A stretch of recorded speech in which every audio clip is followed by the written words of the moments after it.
Keeping our kids safe is our most important job as families, and during Fire Prevention Week, we turn our attention to keeping them safe at home. So here with some ideas to help you start that conversation with your kids. We have the Deputy Fire Marshal for the Huntington Fire Department, Pat Stapleton, and Dr. Ashley Stevens from Cabell County Schools. So let's just dive right into it. How do you address fire safety in the schools with the students? We are fortunate enough to get to collaborate with our local fire departments all the time.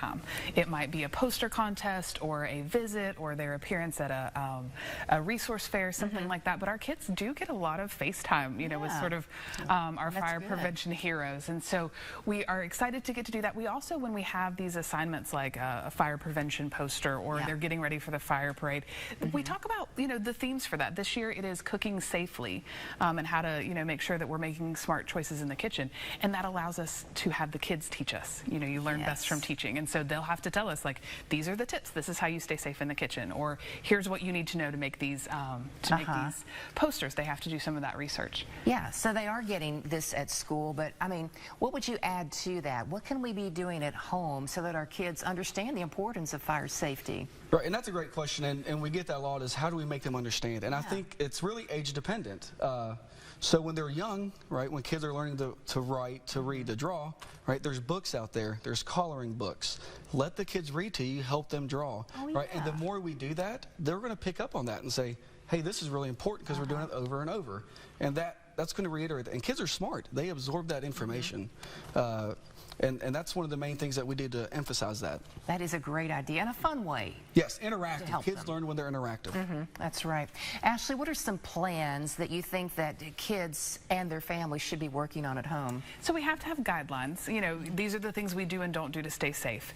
They have to have an understanding of the consequences, and not like trouble, but like if we don't make these, you know, choices, there can be things that go really poorly. And they have to have, even though those conversations are a little scary, they have to know that this is a big deal. And then we have to talk about an emergency plan. What do they do if, you know, something should happen? And so being able to outline those with your kids and talking about it regularly, like we talk about with everything else, just making it a part of the conversation. And what would you add on to that? Some good rules at home and helping them out? So we have some good general information that we like to share with families, right? And we always try to break it up to adults and kids. So we may educate adults, say, hey, don't leave out lighters and matches, right, for kids. And then we educate the kids. If you see them out, don't play with them, right? Same for electrical safety, for, say, an outlet, for example. Kids are curious. They're going to want to try to do something they're not supposed to. But if we can educate the parents on putting a cover over it, then that reduces that chance.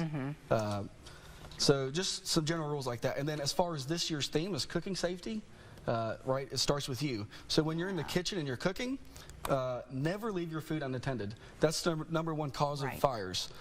Sometimes people will cook, they'll go let their dogs out to take a shower. Don't do that, right? That's when something bad happens.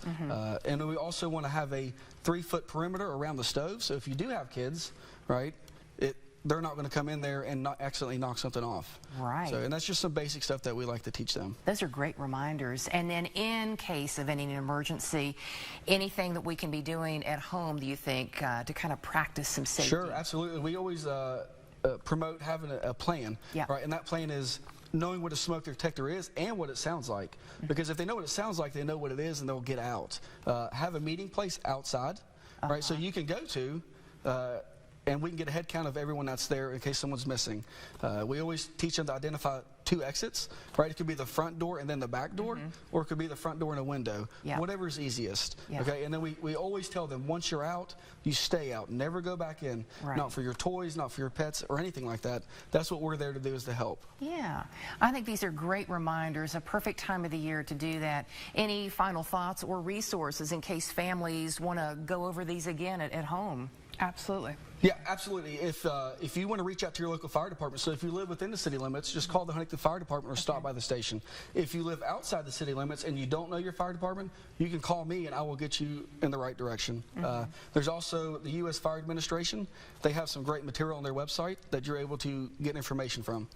That is great. And again, perfect timing to start reminding everybody, especially the kids.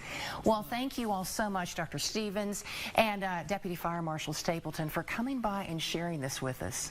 Thank you. Thank you.